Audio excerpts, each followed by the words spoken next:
खुशखबरी की खबर है। वो खबर ये है कि हर बार रोवर कुछ नई जानकारी दे रहा है। अभी खबर ये आई है कि चांद पर भूकंप आ गया। आपने देखा होगा, भूकंप महसूस किया होगा, लेकिन ये पहली बार सुना होगा कि चांद पर भी भूकंप आता है।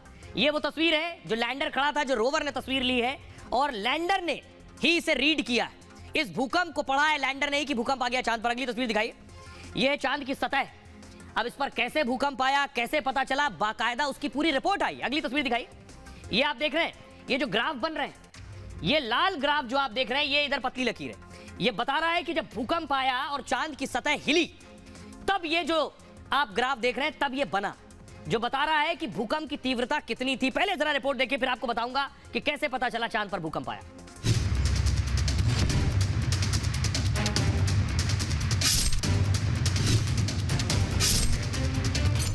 चंद्रयान ने चांद पर बहुत बड़ी खोज कर ली है। ऐसी खोज जिसे सुनकर दुनिया हिल उठेगी, क्योंकि चंद्रयान के लैंडर को चंद्रमा पर बड़ी हलचल के संकेत मिले हैं। मतलब चांद पर भूकंप आया और भारत बड़ा राज पूरी दुनिया के सामने लेकर आया।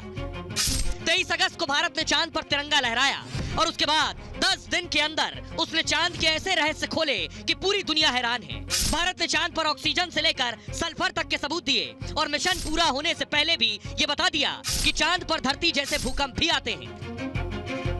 अब देखिए जरा, आप सोच रहे होंगे भूकंप कैसे आ गया चांद पर, चांद में वो समानताएं कैसे मिल रही हैं जो पृथ्वी पर है। इससे पहले ऑक्सीजन खोज चुका है, रोवर जो है हाइड्रोजन ढूंढ रहा है, और देखिए कुछ ऐसे भूकंप आया होगा संभवतः। देख रहे हैं आप, एकदम से सतह हिली, कंपन हुआ। चंद्रयान 3 ने चांद पर यह बड़ी घटना रिकॉर्ड की है। चंद्रमा की सतह पर उसने प्राकृतिक हलचल दर्ज की है। मतलब चांद की सतह पर भूकंप के संकेत मिले। लैंडर ने पेलोड यानी वैज्ञानिक उपकरण से पता चला। इस लैंडर में एक वैज्ञानिक उपकरण लगा जिसे आप पेलोड भी कहते हैं, आपने कई बार सुना होगा, इसी को वैज्ञानिक उपकरण कहते हैं। विक्रम लैंडर चांद पर शिव शक्ति पॉइंट पर खड़ा है। प्रधानमंत्री ने इसका नाम दिया जहां खड़ा है शिव शक्ति पॉइंट, और वहीं उसके उपकरण चांद की जानकारी जुटा रहे हैं वहीं से। इसका नाम है instrument of lunar seismic activity, ILAS। इसने यह पता किया, मतलब चांद पर कंपन मापने वाले खास उपकरण से जानकारी मिली है। पहली बार चांद की सतह पर ऐसा उपकरण भेजा गया है और यह रोवर के चलने से होने वाली हलचल भी रिकॉर्ड कर रहा है। तो हुआ क्या कि पहले 25 अगस्त को जब रोवर चला तो उसने मामूली और सामान्य कंपन दर्ज किया, यानी चलने से जो कंपन हो रहा होगा वो बिल्कुल नॉर्मल था। लेकिन अगले दिन 26 तारीख को लैंडर पर ज्यादा कंपन के सबूत मिले। मतलब जो हलचल रिकॉर्ड हुई वो रोवर के चलने की नहीं थी। रोवर के चलने से कंपन नहीं, वो असामान्य था। दावा यह है कि ये चांद पर प्राकृतिक कंपन यानी भूकंप के संकेत थे। इसरो अब चांद पर भूकंप की वजह तलाशने में जुटा है और वैज्ञानिकों की टीम इसके असर का भी विश्लेषण कर रही है। भूकंप के बाद धरती जैसी टेक्टोनिक प्लेट्स, एक के ऊपर एक प्लेट जो धरती पर, ऐसी प्लेट्स, इसका मतलब चांद पर भी है। मतलब कि चांद की सतह पर धरती जैसी परत हो सकती है।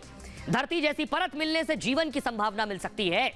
अब हमारे साथ आपके फेवरेट साइंटिस्ट सृजनपाल सिंह जी जुड़ रहे हैं। कैसे सर आप? सवाल ये है मेरा आपसे कि पहले ऑक्सीजन मिल चुकी है, हाइड्रोजन ढूंढ रहा है, चांद पर भूकंप आया, कंपन हुआ, इसका क्या मतलब है? हमारे चंद्रयान 3 मिशन में ILSA एल्सा नाम का एक बड़ा ही विशिष्ट इक्विपमेंट है। ये उपकरण स्प्रिंग से बना हुआ है और इसमें जो है इलेक्ट्रिसिटी थोड़ी सी होती है, जिसकी वजह से जब भी वो स्प्रिंग हिलती है तो इलेक्ट्रिकल सिग्नल्स आते हैं और जिसकी वजह से हम चंद्रमा पर होने वाले कंपन को डिटेक्ट कर सकते हैं।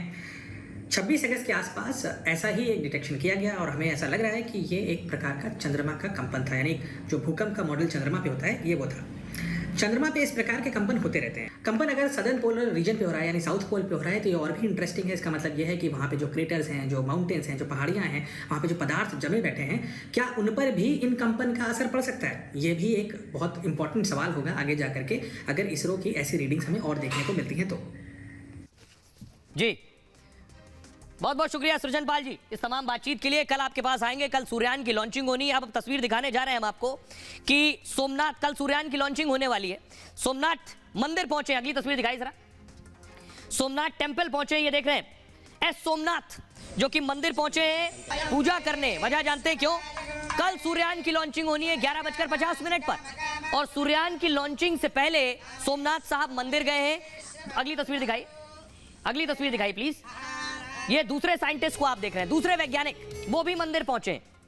अब बड़ी वजह यह कि विज्ञान से जुड़े लोग वैज्ञानिक, लेकिन आस्था पूरी है।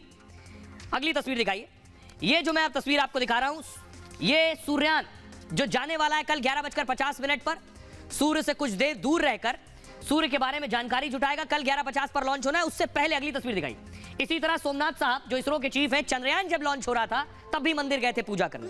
अब बड़ी बात यह है, बहुत से लोग सवाल उठा रहे थे कि इसरो के चीफ हैं, ये मंदिर क्यों जा रहे हैं, इनकी धर्म में आस्था क्यों है, इस पर सवाल उठा रहे थे। इन सबको सोमनाथ साहब ने जवाब दिया कि विज्ञान को अध्यात्म का साथ आखिर जरूरत क्या है। उनका कहना है सूर्ययान के लॉन्च से पहले इसरो प्रमुख सोमनाथ मंदिर गए। तिरुपति के श्री चिंगलम्मा परमेश्वरी मंदिर में उन्होंने पूजा की। पूजा वाली तस्वीर चलाई अगर आपके पास है तो। चंद्रयान 3 के लॉन्च से पहले भी यही आशीर्वाद लिया था उन्होंने। सोमनाथ की पूजा की, प्रार्थना की, इसका लोगों ने विरोध किया।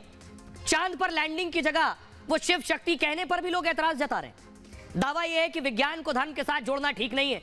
आप वैज्ञानिक हैं तो आप पूजा क्यों कर रहे हैं, आपके दिमाग में आपका दिमाग साइंटिफिक सोच रखना चाहिए। कुछ सियासतदान विज्ञान के हिंदूकरण का भी आरोप लगा रहे हैं। असल में विज्ञान और अध्यात्म का बहुत पुराना रिश्ता है। मैं कहूंगा विज्ञान और धर्म का रिश्ता भी पुराना है, दर्शन का रिश्ता भी पुराना है। दरअसल विज्ञान और अध्यात्म दोनों ही सत्य की खोज करते हैं, लेकिन अध्यात्म को कट्टरता या सिर्फ कर्म कांड से जोड़ना बेहद गलत है। आपको उदाहरण के तौर पर मैं बता रहा हूं, महान वैज्ञानिक अल्बर्ट आइंस्टीन भी धर्म या अध्यात्म को मानते थे। आइंस्टीन ने कहा था कि धर्म के बिना विज्ञान लंगड़ा है। यानी विज्ञान को दूरदृष्टि, विज्ञान धर्म से जुड़ी बहुत सी चीजें जो दर्शन शास्त्रों में लिखा गया है, वेदों पुराणों में लिखा गया है, उसे पढ़ने के बाद विज्ञान उस पर रिसर्च और एक्सपेरिमेंट और खोज करता है और कई बार उसे सही पाता है। यानी धर्म के बिना विज्ञान लंगड़ा है, कैसे आगे बढ़ेगा। और विज्ञान के बिना धर्म अंधा है। यानी धर्म की सारी बातें मान ली और विज्ञान से साबित नहीं हुई तो वो कई बार अंधविश्वास में, अंधश्रद्धा में भी तब्दील हो जाता है। इसलिए विज्ञान के बिना धर्म अंधा है, ये आइंस्टीन ने कहा।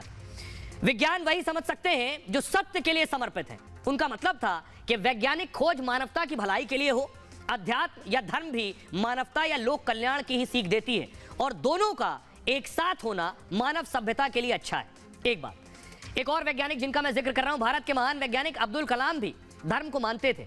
वो कुरान भी पढ़ते थे, गीता भी पढ़ते थे, रामायण भी पढ़ते थे। महान लोगों के लिए धर्म, उन्होंने कहा जो महान लोग हैं, यानी महान लोगों से मुताल्लुक जो ज़हनी लोग हैं, पढ़े लिखे लोग हैं, बुद्धिजीवी लोग हैं, पढ़ते लिखते हैं, उनके लिए धर्म जो है दोस्त बनाने का तरीका है। यानी आपको समाज में भी आगे बढ़ाता है तरीका है। और वो कहते थे जो लोग जो धर्म को नहीं समझते हैं उनके लिए लड़ाई का हथियार है। जो छोटे लोग यानी जो पढ़ाई लिखाई और मानसिक इवोल्यूशन की बात नहीं समझते हैं, उनके लिए धर्म लड़ाई का मुद्दा हो सकता है। सोमनाथ कहते हैं, कई वैज्ञानिकों की तरह इसरो प्रमुख सोमनाथ भी यही मानते हैं कि विज्ञान के साथ हूं, लेकिन विज्ञान आध्यात्म से दूर नहीं है।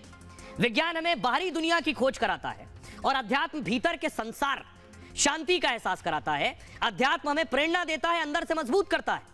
और ऐसे बड़े मिशन में अंदर से दृढ़ होना, मजबूत होना बेहद जरूरी है। मतलब अध्यात्म का साथ मिलने पर विज्ञान की ताकत और बढ़ जाती है। वैज्ञानिक प्रयोग और बड़े मिशन कामयाब होते हैं। उन्होंने बात कही, अब जरा उन्हें सुनिए।